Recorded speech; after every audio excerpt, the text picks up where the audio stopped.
곽종근 사령관은 이 법정에서 피고인이 당시 모임에서 한동훈 등 일부 정치인을 호명하면서 당신 앞으로 잡아오라고 그랬다. 당신 대통령이 총으로 쏴서라도 죽이겠다고 하셨다는 취지로 증언을 했는데 증인도 당시 피고인의 이와 같은 발언 들은 적 있나요? 저도 이걸 TV로 봤습니다. 근데 여기 이 정치인 이분을 호명하고 싶지는 않지만 11월로 제가 알고 있습니다. 그러니까 10월이 아니라. 왜냐하면은 대통령께서 11월 때는 더 술을 많이 드셔서 그러니까 거의 몸을 못 갖는다는 생각을 제가 들 정도로 많이 드셨는데 나는 사람들한테 많이 배신당한다. 내가 살다 보면 나는 꼭 배신당한다. 그래서 제가 상당히 대통령님이 부하들 앞, 그러니까 이 장군 부하 앞에서 배신당한다는 얘기를 하면 좀 느낌이 압박되지 않습니까? 약간 불편하지 않습니까? 그러면 우리도 나라를 위해서 충성하고 하는 사람인데 그 얘기 하시면은 왜 저렇게 마음이 힘드시나 이런 생각이 들었고 그때 저 분의 이름을 호명을 하셨어요. 그러니까 처음 그래서 정치인 이름은 제가 11월 9일 날 들었던 기억이 납니다. 그 다음에 총으로 쏴서 죽이라는 것은 제 기억에는 저 곽종근 장군님이 그거를 어떻게 기억하신 건지 잘 모르지만 그런 상황이었으면 저도 제가 술도 안 마신 상황이기 때문에 정말 뚜렷할 텐데 뭐 제가 화장실 갔다 왔을 때 뭐 그런 상황이 있었는지 몰라도 그러진 않았었던 기억이 납니다. 네, 22랑 물어보겠습니다. 당시 한동훈 당대표 이외에 피고인이 호명하였던 다른 정치인들이 있나요?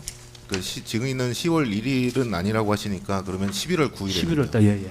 9일에는 한동훈 당대표 이외에 피고인이 호명했던 다른 정치인은 누군가요? 다른 정치인 호명은 안 하십니다. 그러니까 대통령님은 이게 단절되세요. 그러니까 얘기가 쭉 이어지지 않고 하다가 바뀌어 버립니다. 그냥. 그러니까는 이게 패턴이 이 술 이렇게 한 사람이 모아서 이렇게 나누는 게 있지 않습니까? 그러니까 술을 하면은 한 사람 잔 모아 그러면은 이렇게 쭉 따른 다음에 섞고 나눠주는 게 되게 빨라요. 그때마다 얘기가 주제가 딱 달라져서 다른 얘기 하시면서 탁탁 끊어지기 때문에 사실은 집중해도 무슨 말 하는지 모를 상황이거든요. 그래서 사람 이름을 이렇게 호명하지는 않았던 것 같습니다. 제가 몇 가지만 묻겠습니다.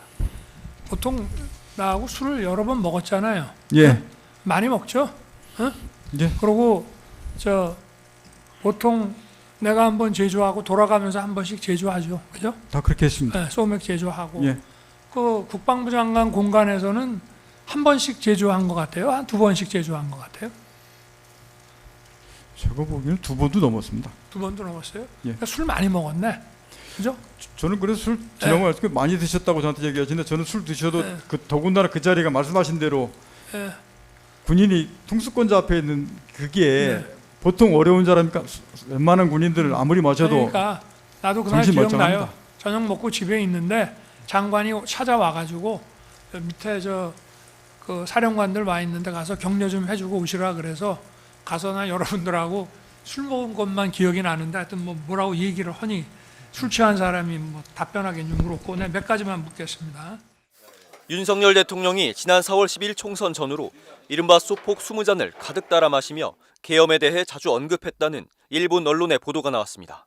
아사히 신문은 윤 대통령이 서울 삼청동 안가 등에서 술자리를 자주 가졌고 삼겹살 등을 안주로 삼아 소주와 맥주를 섞어 마시는 소폭을 즐겨 마셨다고 윤 대통령과 여러 차례 식사를 한 적이 있다는 전직 장관을 인용해 보도했습니다. 윤 대통령이 술자리에서는 계엄령이란 말을 자주 입에 올렸는데 스트레스가 너무 쌓여 농담하는 것이라 생각했다는 전직 관료의 발언도 전했습니다. 이 신문은 또 윤 대통령이 술에 취하면 야당뿐 아니라 여당 정치인들도 맹비난했다고 전했습니다. 신문에 따르면 이 전직 관료는 윤 대통령의 음주 습관에 대해 보통 소주와 맥주를 컵에 반 정도 따르는데 대통령은 잔이 넘칠 듯이 술을 가득 따랐고 항상 20잔 정도를 들이마셨다고도 회상했습니다. 외교정책을 담당했다는 한 인사는 술자리가 종종 새벽까지 이어졌으며 경비를 담당하는 이들 사이에서 장시간 근무에 대한 푸념의 목소리도 나왔다고 말했습니다. 윤 대통령의 한 측근은 인터뷰에서 반국가 세력이란 단어는 정치인들이 일반적으로 쓰는 말이 아닌데 극우 유튜버들의 표현을 따라하는 것이라고 말했습니다. 윤 대통령의 주변 인사 일부는 유튜브만 보지 말고 주요 언론들의 논조에 관심을 기울여 여론 동향을 파악해야 한다고 조언했지만 대통령은 오히려 고함만 지를 뿐 귀 기울이지 않았다고 아사히 신문은 전했습니다. 이 신문은 정치는 대립하는 의견을 조정하는 데 시간이 오래 걸리고 비효율적인데 윤 대통령은 효율성만 생각하는 검사 출신이라 정치를 이해 못한 것 같다는 한 의원의 발언도 보도했습니다. 기사를 작성한 마키노 요시히로 기자는 아사히 신문 서울지국장 출신으로 지난해 김정은과 김여정이란 책을 출간하기도 했습니다.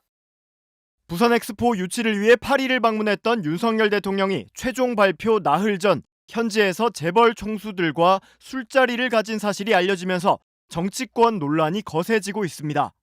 더불어민주당 강선우 대변인은 국민 혈세를 써가며 해외에 나가서 재벌 총수와 소폭 만찬을 벌였다니 1분 1초를 아끼지 않고 쏟아붓는 혼신의 대장정이 폭음이냐며 이러니 119대 29라는 충격적인 외교 참사가 벌어진 것 아니냐고 비판했습니다.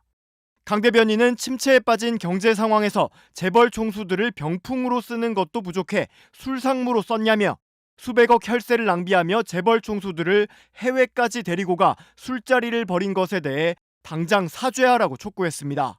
정의당도 엑스포 개최를 위한 표심을 잡으려 분초를 다투던 상황에서 대통령은 무슨 생각으로 재벌 총수들과 술자리나 하고 있었는지 도저히 이해할 수 없다며 대통령과 정부가 오히려 엑스포 유치에 방해가 됐던 건 아닌지 진상규명이 필요하다고 지적했습니다.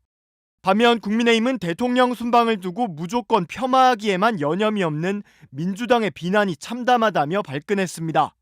국민의힘은 동행한 경제인들과의 늦은 저녁 식사에 폭음을 들먹이며 비난을 퍼붓고 있다며 엑스포 유치를 위해 노력한 유치위원회 위원들의 노고에 감사를 표하기 위한 자리였을 뿐이라고 밝혔습니다. 그러면서 대통령 순방에 함께한 경제사절단은 대통령의 외교 성과를 바탕으로 투자 협약 체결 등 성과를 거뒀다며 비난하고 깎아내리기 전에 대통령의 순방 외교 성과가 어땠는지를 먼저 따져보라고 반발했습니다. 대통령실은 아무런 입장도 내지 않았습니다.